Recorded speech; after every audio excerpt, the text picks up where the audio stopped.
చంద్రుడు కూడా మనలాగే పుట్టాడు పాంచభౌతిక శరీరంతో. ఆయన పూర్వనామధేయం విచార శర్మ. ఆయన వేదం చదువుకునేవాడు. ఒక రోజున ఆవుల్ని తోలుకుంటూ వెడుతున్నాడు. ఆవుల్ని కాసి ఆయన తీసుకెడుతూ ఒక ఈనిన ఆవు దగ్గరికి వెళ్ళాడు. ఈనిన ఆవుకి దగ్గరికి వెళ్ళకూడదు. అలా వెడితే ఆ దూడకి మనం ఏదో ఇబ్బంది చేస్తామనేది రక్షించడానికి మనని పొడుస్తుంది. తప్పు వాడిది. వెడితే అది కొమ్ము విసిరింది. నా మీద కొమ్ము విసురుతావా అని ఆ గోపాలకుడు ఆ ఆవుని కర్ర పెట్టి నడుం మీద కొడుతున్నాడు. వేదం చదువుకుంటున్న విచార శర్మ పరుగు పరుగున వచ్చి, ఆవుని కాయడం అంటే ఇది కాదురా, కొట్టడం కాదు. ఆవుని కాయడం అంటే ఆవుని కాపాడడం.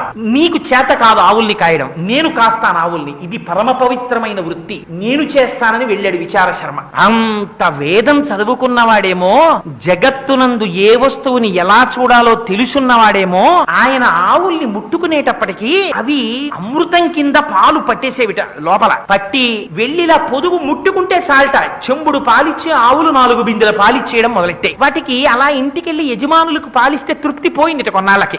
మనం యజమానులకు ఇవ్వడం ఏమిటి? మహానుభావుడు మనని పోషిస్తున్నవాడు విచార శర్మ. ఆయన ఏం చేసేవాడు? ఆవులన్నింటినీ వదిలి వేదం పన్నాలన్నీ ఆమ్నాయం చేసుకుంటూ పైకి అవన్నీ చెప్పుకుంటూ కూర్చునేవాడు. ఆ వేదం వింటూ ఉండేవి ఆవులు. అందుకని ఈయనకి పాలిద్దాం అనుకున్నాయిట. ఈయన అడిగినా అడగకపోయినా ఆవులు పక్కకొచ్చి పాలు వదిలేస్తుండేవి. ఉత్తినే వదిలేస్తున్నాయి కదా అని ఆయన ఏం చేసేవాడంటే కుండలు తెచ్చి కింద పెట్టేవాడు. అలా కుండలు నిండిపోయి పాలు అయ్యేవి. ఆ పాలు తను తాగేవాడు కాదు విచార శర్మ. వెంటనే ఆ పక్కనున్న ఏటిలో స్నానం చేసి ఇసుకతో గుడి కట్టేవాడు. అందులో ఇసుక లింగం తయారు చేసేవాడు. ఈ కుండలలో పాలు తీసి ఒక్కొక్క పాత్రతో పాలు పట్టుకుని, నమస్తే అస్తు భగవన్ విశ్వేశ్వరాయ మహాదేవాయ త్రయంబకాయ త్రిపురాంతకాయ త్రికాగ్నికాలాయ కాలాగ్నిరుద్రాయ నీలకంఠాయ మృత్యుంజయాయ సర్వేశ్వరాయ సదాశివాయ శ్రీమన్ మహాదేవాయ నమః అంటూ అభిషేకం చేసేవాడు. ఇక్కడ అభిషేకం పూర్తయ్యేది అసుర సంధ్య వేళ అయ్యేది. ఈయన ఆవుల్ని పట్టుకుని ఇంటికి వెళ్ళిపోయేవాడు. వెళ్ళిపోతుంటే ఒక రోజున అటుగా ఒక వ్యక్తి వెళ్ళిపోతూ చూశాడు. చూస్తే ఈ పాలన్నీ పిల్లవాడు